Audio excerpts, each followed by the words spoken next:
Fam, I am so stoked that I get to close out this series, If Money Could Talk. Let me tell you this. When Pastor James told me we were doing a series on money, I said, James, I am a third-generation Chinese-American woman. I was born for this message. He was like, you think you got it? I was like, my grandma would be so proud. My Nin would be so proud. I kind of consider myself a Chinese grandma just because of the ways I've chosen to live my life. There is so much in my Chinese culture that has prepared me for this moment. From a young age, we're learned to save our money, to be wise with our money. Even before I started following Jesus, so much of my culture was about money. And to be honest, we talk about money all the time. All of us do. I know I do with my friends. If they're moving somewhere, first thing we do is look at Zillow, especially if they're moving out of California. I'm like, oh my gosh, what is the mortgage there? What is the rent there? So maybe we don't think about cash or talk about cash, but we're talking about our student loans. Like, how far are you in your student loans? We want to take a trip. How many years do we have to save up for that trip? In fact, growing up, we used to watch this show that was about people who had money. Does anyone remember this show? It was called Cribs. Does anyone remember the show? Who's really saved in the building? Okay, we've got like 10 people. And it was about, this is what it was, if you weren't there for it, it was like late 90s, early 2000s, that's Lil Bow Wow and 50 Cent. And they would open up their home and we would see how people who had money spent their money. And it was fascinating. You looked at all their bedrooms. They would open up their fridge that cost like $30,000. And inside the fridge was water. Just water, because they had a chef that didn't cook anything, and then they'd open their garage. There was like 12 cars, but this was the one car they used. It was crazy. It was fascinating to see how people who had money, how they spent it. Maybe it's because I didn't come from a family with a lot of money that I would dream of what I would do if I ever had any. But early on, I learned how to save for the things that I wanted or try to figure out how to get the things I dreamed of. And I think a lot of us talk about money and think about money in our everyday lives. And that's what this series has been about. Now, in my Chinese culture, so many of our traditions centered around money. I don't know if you knew this, but Asians have a different New Year. We don't celebrate it at the same time as the American calendar. It goes into Lunar New Year, like a lunar calendar. This year, it was on February 1st. Next year, it's on January 22nd. It's a different New Year. Who here is familiar with Asian New Year? Lunar New Year, Chinese New Year, Japanese New Year, Korean New Year? Okay. I love this. I am so excited about this. I'm going to tell you about one of my favorite traditions in Chinese New Year. It is the tradition of Chinese red envelopes. Are you familiar? Come on. I knew I loved my church. I am so excited about this. You have no idea. If you don't get anything else from this message, just know your Chinese sister is living out her dream right now. I am so thrilled. Let me tell you something about this tradition. In this tradition, every year, Chinese New Year, the married people would give the single people red envelopes. Every married person gave every single person red envelopes. So really quick, can I just see a show of hands? Who here in the room is single? Raise your hand. You're not married. You're single. Raise your hand. You're not married. You're single. Okay, look around the room. Look around the room. These are the people that go to church that are single. That's who's available. Get married and come to Eastlake. We love it. Okay, we love it. Okay, so I'm gonna give this to someone single. Will you do this with me? Can I give this to you? I'm gonna give you a red envelope, okay? We're gonna pretend it's Chinese New Year. Gung Hei Fat Choi, I'm married. Here's a red envelope. Open it up, see what's inside. We're pretending it's Chinese New Year. You love it. You're eating rice, you're eating dim sum, you're having the best time. You get it? What's inside? $20. You like that, right? It's money. Everyone loves money. You can keep it. We're in a generosity series. That's for you. See, this is what happens when the Chinese woman preaches on stage, okay? Pastor James wouldn't give you $20, would he? No, I didn't think so. I was actually looking for $5 bills, but I couldn't find one, so don't tell my husband. That was what I had. This was the tradition, is that the married people would give the single people money, and it was the cultural tradition that we were saying, hey, we have found love and wealth and happiness and joy and peace, and we're giving it to the next generation. It's not a biblical tradition, it's a cultural tradition for Asians, that this red envelope tradition is something that's passed down from my grandma from Hong Kong. And this is what would happen. As soon as you're born, you're single. So as soon as I was born, I started stacking up these red envelopes. My sister was 10 years older than me, and depending on how many aunties or uncles or grandparents were there at Chinese New Year, we could get home with like $120. We got ones, we got fives, we've got 20s, dollar bills, y'all, dollar bills, y'all. For those of you who are not hood literate, that means dollar bills, everybody. And we would be like, we got the red envelopes. And then we would spend it right away on cassette tapes. The new Lauryn Hill cassette tape was out, or candy. We would just spend it on everything. We loved it. But we were in a family of women. Cousins were all girls. And then one day my little brother was born. and he was the first boy in our Asian family, and Elijah would get double. He got double the money. And at first it feels like that's unfair, right? Which it was. But also, Elijah wouldn't spend his money. Elijah was so afraid of spending it wrong because probably he saw his sister spending it too much. He was so afraid of spending his money the wrong way that he didn't want to spend it at all. And so this is what Elijah would do. I'm going to show how Asian my family is. He would have a Ziploc bag that we probably washed out from using it from something else that he would hide in his drawer, and he would put all of his money, all of his red envelopes in the Ziploc bag and Ziploc it shut and hide it away. But he didn't just do it for Chinese New Year. He did it for his birthday, for Christmas, when he would get gift cards to Target or Outback Steakhouse. You know, Outback Steakhouse is every little boy's dream. Whatever the gift cards are, and he would put it in his Ziploc bag, and year after year after year, he refused to use it because he was so afraid of doing the wrong thing with it. We are in a series called If Money Could Talk, and every week we've been saying, if money could say something to us, what's something it would say to us? And here's the one today. If you're following along on the Eastlake app, or you're taking notes on your notes app on your iPhone, here's the thing I think money would say to us today. If money could talk, it would say, don't be intimidated by me, be intentional with me.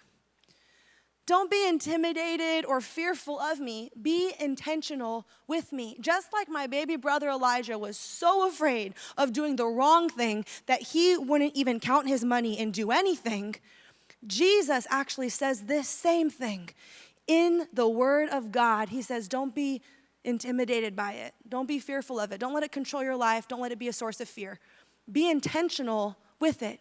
And Jesus has this whole story about someone else who once Ziploc shut, hid the thing that God had given them with. And this is the text we're going to be in today. And I think it's going to give us some wisdom and some hope in our finances today. We're in Matthew 25, verse 14 and 30. Jesus is talking to his disciples, and he's talking about what the kingdom of God is like. Not the kingdom of the world, but the kingdom of God. And he says this, the kingdom of God, it's also like a man going off on an extended trip.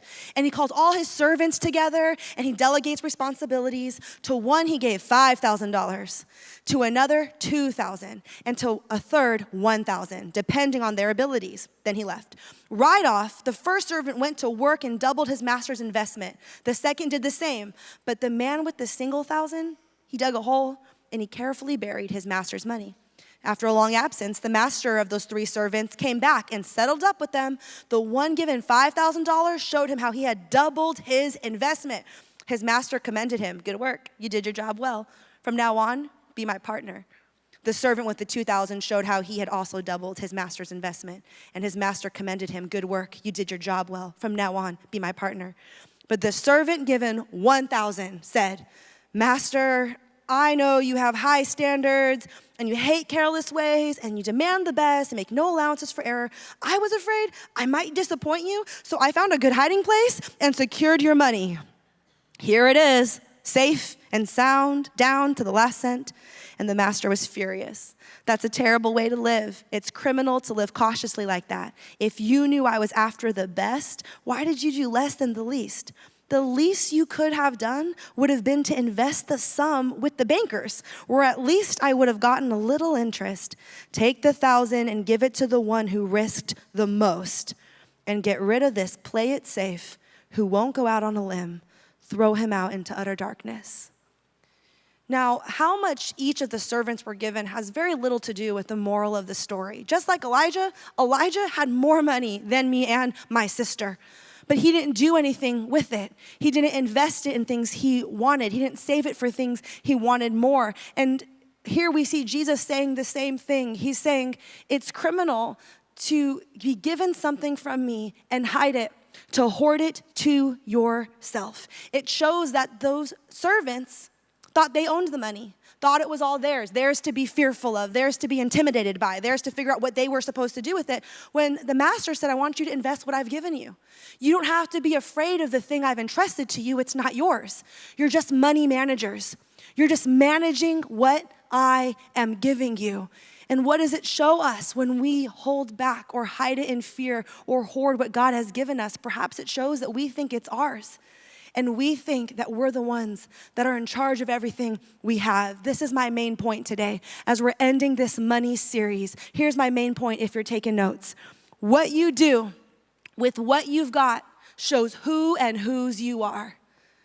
What you do with what you've got shows who and whose you are. Now, Jesus is talking about everything in our lives. He's talking about the talents that you have to be a good coach, to be a good mentor, a good big brother or sister, how you're hospitable, how you have a home that can house people or have people over for meals, how you're a good writer or photographer or creator or entrepreneur. You're good at starting things. You're good at maximizing things. You're good at brainstorming with other people. That talent you've been given, that skill you've been given, that passion you've been given, don't ziplock it shut and hoard it to yourself and hide it away thinking, I don't want to do the wrong thing with it, so I'm just going to do nothing with it. He's talking about money, and he's talking about everything we've been given, the fear that we have that makes us bury it into the ground and not do anything with it. One of my dear friends is a writer. She's a New York Times bestseller, and she always says this. She always says, I'm not the best writer. I'm just one of the few who wrote something down.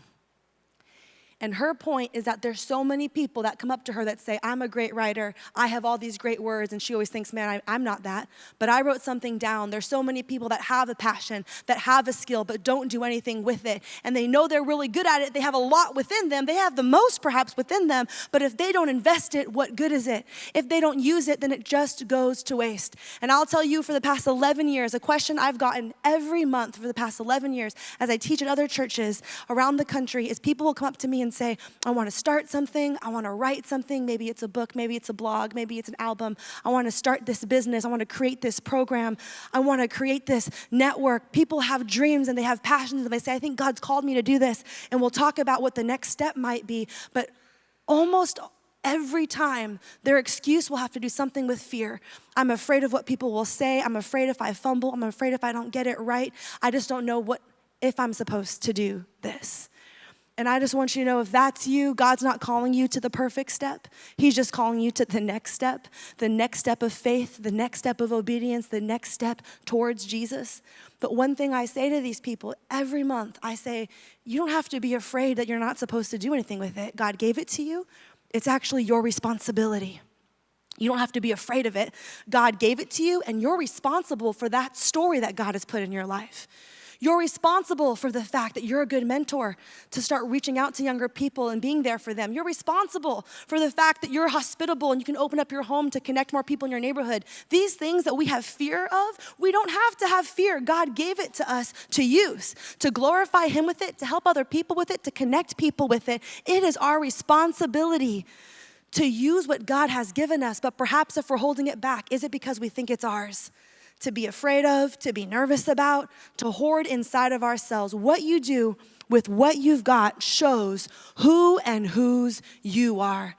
We would be surprised how safe we are to use the thing that God has given us to use. So today I would like to ask our whole congregation, everyone watching online on the patio and everyone in this room, 3 questions, because I know we're all in different phases in our lives and in our seasons and in our finances. I want to ask you particularly 3 questions that would only apply to you, and then give us 2 challenges, a practical challenge and a spiritual challenge. My first question for all of us today is, what are you doing with what God has given you?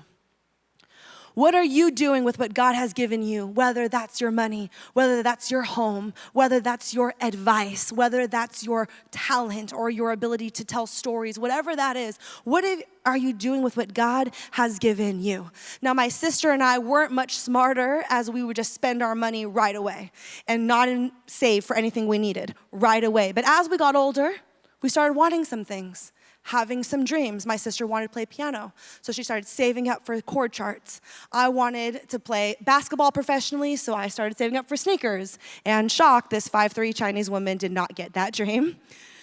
But I started having other dreams, and I started wanting to be a writer, so I started saving up for journals. This was way before anyone had personal computers. And we decided there was something we wanted more than the thing we kind of wanted, but we just wanted in the moment.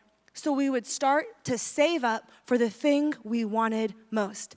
And in a room of this many people, I know we are all in different seasons in our lives, in different places when it comes to money.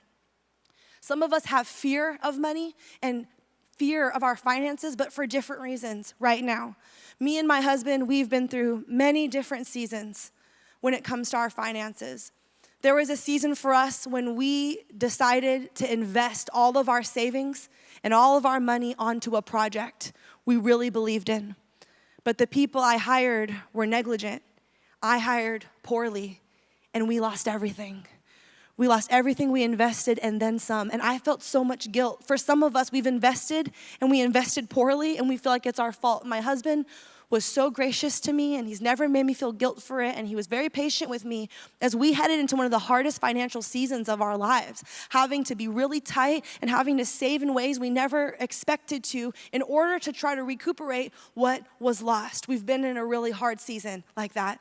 We've also been in seasons where we've had quite a bit of wisdom, where we would come together and say, man, what do we want more than anything? Let's write it down. And not everyone has to write things down to be accountable, but my husband and I do. We have to write it down and we say, these are the things we want in our home, in our lives. Here's how many years out we think we are. Now, how are we spending and how are we saving to get the things we want in the future or in a year or 5 or 10 years, more than we want these things today? And a couple of those things we were able to be wise and save up for. Then we've had other seasons in our lives where we just knew we had to trust God more in all of our lives, with our parents, with our family, with our relationships, with our prayer lives. We could tell we weren't praying bolder prayers, that we were disconnected, and that includes our money. And together we were saying, we just want to trust God more. We just need to have a radically more intimate relationship with God. And it was our choice together to say, you know what, we have more compassion right now together than we ever had. We want to give and beyond our 10% tithe that we already give. The 10% tithe is something that Christ's followers do out of obedience to God. But when you feel called to give above the 10%, that's extra generosity, that's extra worship, it's extra trust from God, that sometimes God tugs on your heart to go above and beyond the obedience He's already called of us. And I will tell you, the breakthrough we had in our marriage, through that season of trusting God together, it was breakthrough I never imagined was possible. As we trusted God in every aspect of our lives together, even the hardest parts that neither of us wanted to let go of, there was breakthrough where we thought it wasn't possible. And then we've had other seasons in our lives that I know some people in this room can relate to, when you're responsible for another family member, or you're responsible for another person. And for those in this room where that's happened, it's complicated. And it's painful, and it's circumstances out of your control. Some of us are in a tight place because of circumstances out of our control. And it's a difficult season that we had to trust God with and have a tight situation in and save up for, and it was really difficult. So my point is, I don't know where you are today, where you are in your finances, how you think of your money, or where you are in your life right now. But here is my hope. No matter where you are, what I've been praying for all week as I've been preparing this message, I want you to be set free from the fear of your finances.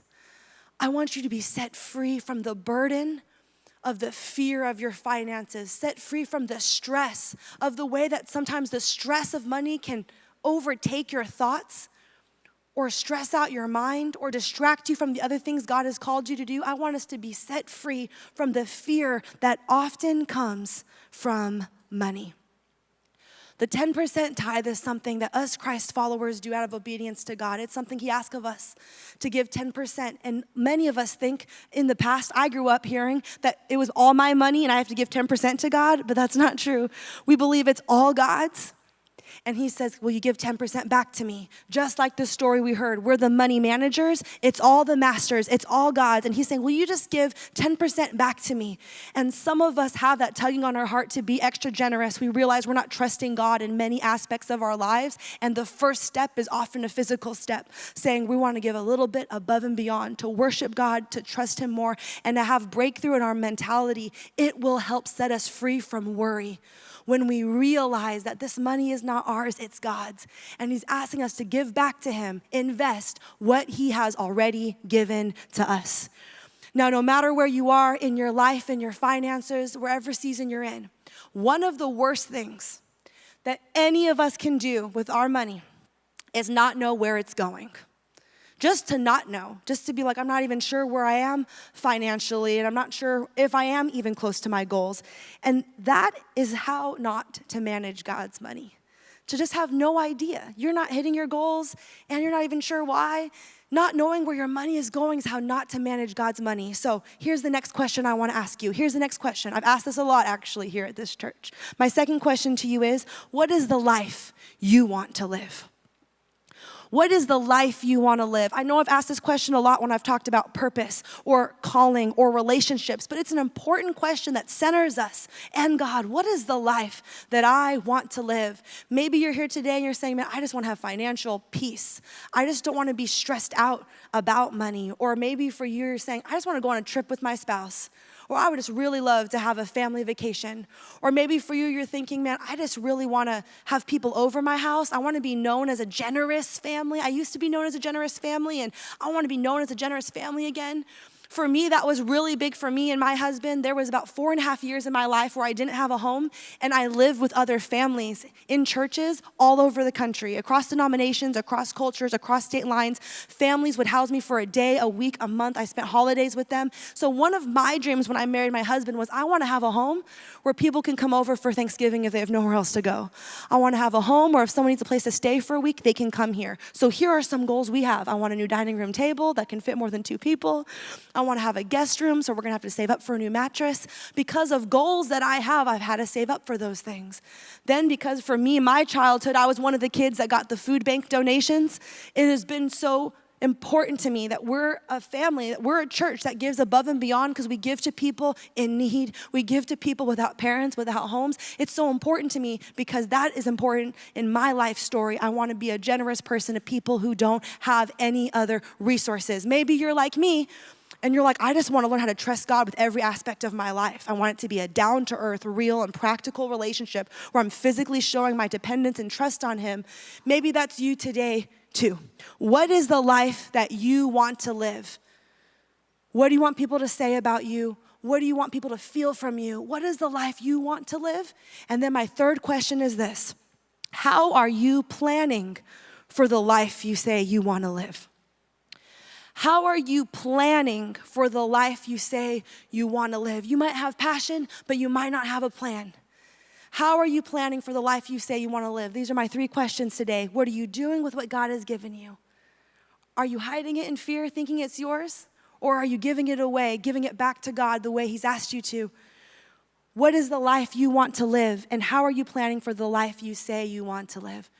Now, one of my other favorite TV shows, I know, it's not a very sanctified message, it's about all the TV that I watch, but one of my other favorite TV shows is a show called Shark Tank. Has anyone seen this show, Shark Tank?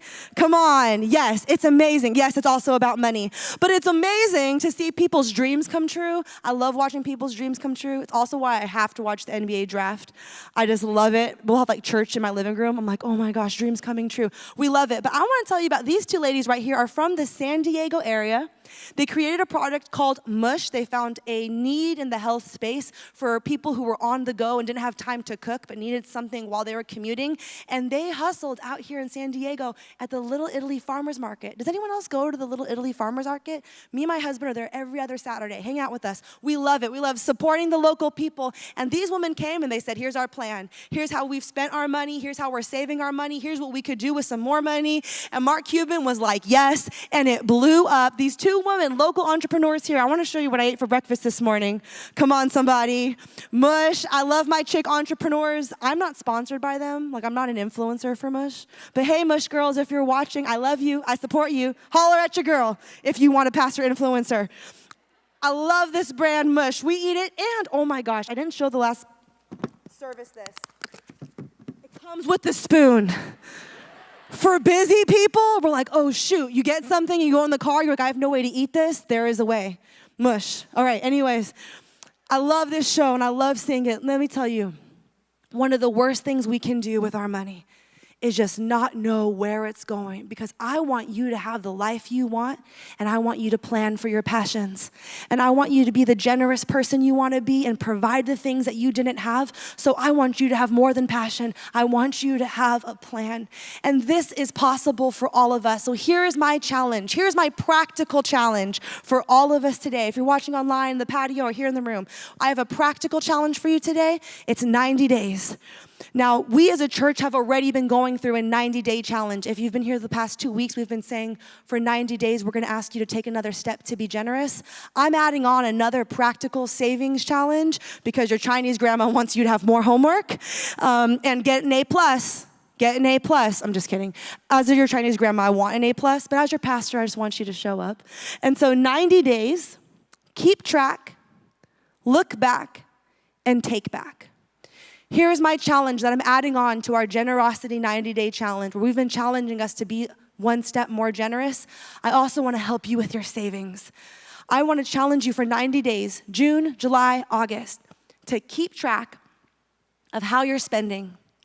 Keep track of how you're spending. Now, some of us would say, I know how to keep track. I have it all on my Visa statements or all my American Express statements. But just because you can know doesn't mean that you do know. So even printing that out at the end of the month and looking at it is the challenge I'm giving you. To keep track, to see where your money is going, and then look back. Look back, because you might look back and say, man, I spend way more on clothes than I thought. Or you might look back and say, I don't spend as much taking people out to coffee as I thought. And I've always been the kind of person that takes people out to coffee and reaches out to people and mentors people, but I can tell from the past 3 months, I haven't taken out one person. Or maybe you're gonna see, man, I am this close to that dining room table I really wanted. I just have to change a couple of things and we're gonna be able to get it. Or we're a little bit further from that car payment than we thought, so let's change a couple things so we can eventually have it. I don't know what you'll discover. I discovered when I looked back to my past 3 months that there's an app on my phone that I am being charged for 3 times a month. It's only $1.99, but when you add it up, it's a lot of money that you don't have to waste at the end of the year. It's like, oh man, uninstall, uninstall, uninstall. By just looking back, keeping track, looking back, and then take back. Take back control of your finances so that they don't control you, so that you can live the life you say that you want to live. Can you put the code back up on the screens really quick?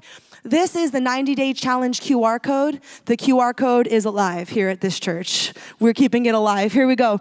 If you would just grab your phone and take a picture, even if you're considering doing the 90-day challenge, you still need to think on it, pray on it, great. Take a picture of that QR code. That's our 90-day challenge that we're doing as a church, to be generous, to ask God what he would like from us. And I'm adding on a way for you to save money for the things you want. Take a picture of that QR code. It'll take you to the 90-day challenge. This is my hope for us, that we would be set free from the worry of money. Realizing that it's not ours, so you don't have to have fear. It's God's. He's just asking you to manage it. Those dreams you have, those talents you have, those skills you have, you don't have to be in fear. God has given you the responsibility to use them, and you will have less fear and worry when you worship God with what you've got, and you keep track, look back and take back control of your finances. I want us to be set free from the worry of money that so often distracts us from being who God has called us to be. I want to share one more story with you before we close out this message. It's a story about money that I used to hear preached on growing up as a kid, and people mostly talked about it as if it was about our taxes, which it kind of is, but there is something in it that I missed. I think I was taught it a little bit wrong. There was something in it that I missed that I want to encourage you with today. It's Matthew 22, 15 and 22. Here's the story. Jesus is walking around and all the religious people are trying to trap Jesus. They want Jesus to pick a government, pick a politician, pick a kingdom. They want Jesus to pick sides with people, so they're always trying to trap Jesus. And in this, you will discover a passage that maybe you've heard with pastors telling you this is about how we need to be honest with our taxes. This is about how we have to obey the law, and that's all good and fine. But there's something else in here that we might miss. Matthew 22, 15, 22. The Pharisees went out and laid plans to trap him in his words. They sent their disciples to him along with the Herodians. Teacher, they said, we know that you are a man of integrity and that you teach the way of God in accordance with the truth. You aren't swayed by others because you pay no attention to who they are. Tell us then, what is your opinion? Is it right to pay the imperial tax to Caesar or not? But Jesus, knowing their evil intent, said, you hypocrites, why are you trying to trap me? Show me the coin used for paying the tax. They brought him a denarii, and he asked them, whose image is this? And whose inscription? Caesar's, they replied. He said to them, so give back to Caesar what is Caesar's, and to God what is God's. And when they heard this, they were amazed, so they left him and went away. Now, it's a good and fine message to say this is about being honest with your taxes and honest with your money and obey the law. It's good. That's biblical. That's true.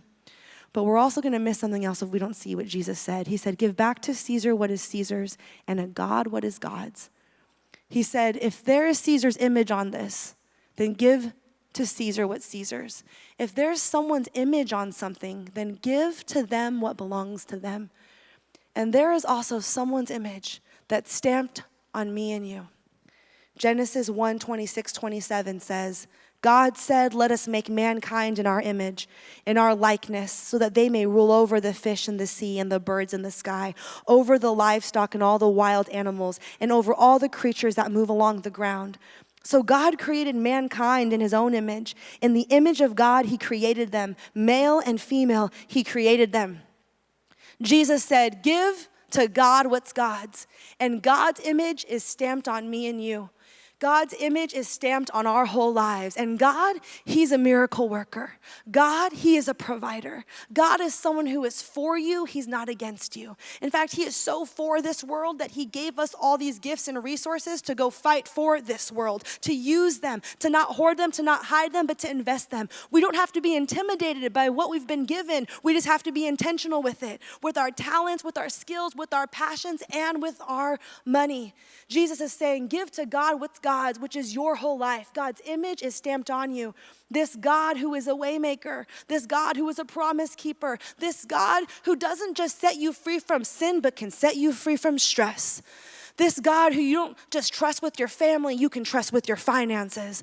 This God can make a way in every aspect of your life. That God, his image is on you. So give to God what's God's. You can be set free from worry and stress when you worship God with your whole life. And don't wait for the perfect step, but just take the next step of faith. I want to pray for everyone in this room before we head out. Would you all stand with me as the band comes out to sing this last song? I want to pray for everyone in this room who wants to take the next step. Here's my spiritual challenge for all of us. We had a practical challenge, and here's my spiritual challenge to take the next step. You're going to keep track, and you're going to look back, and you're going to take back. And then I'm going to ask you to take the next step of faith with your words, with your dream, with your business, with your home, with your relationships, whatever God's tugging on your heart to do, and with your money. With every single thing, would you take the next step? Here is the generosity ladder that we've been going through as a church for our 90-day challenge. We're challenging every single person that wants to take the next step of faith to go from giving nothing to something, to go from giving something to giving the 10% tithe, 10% back of what is already God's. Or if you're already doing that, to go even further for 90 days, to go into above and beyond generosity and see the breakthrough that God will do in your worry and your fear as you trust him more. My heart for all of us today is that we would know the breakthrough that comes when we trust God with what he has given us. The maker of heaven and earth, who saves souls, restores families, heals people of addiction. He helps us with our fear. He helps us in our times of worry, and his image is on us. So let's praise him for who he is with our whole lives. I want to pray for all of us in this room before we sing this next song, for every person who's taking that next step of faith, whatever that is for you, and for everyone in this room who's having a financially painful time.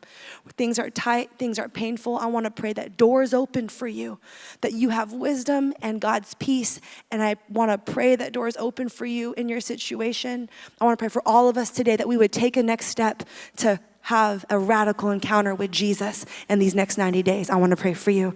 Jesus, we want to have a radical encounter with you. You've reignited a fire within us to trust you for real. We want our faith to not just be over our heads and spiritual, but down to earth and practical and real. And we say, God, would you show us the next step for us? In every aspect in our lives, would you show us the next step of faith for us, God? And I pray, God, for every single person in this room who is having a painful time financially, that you would open doors that no man can open and no man can shut.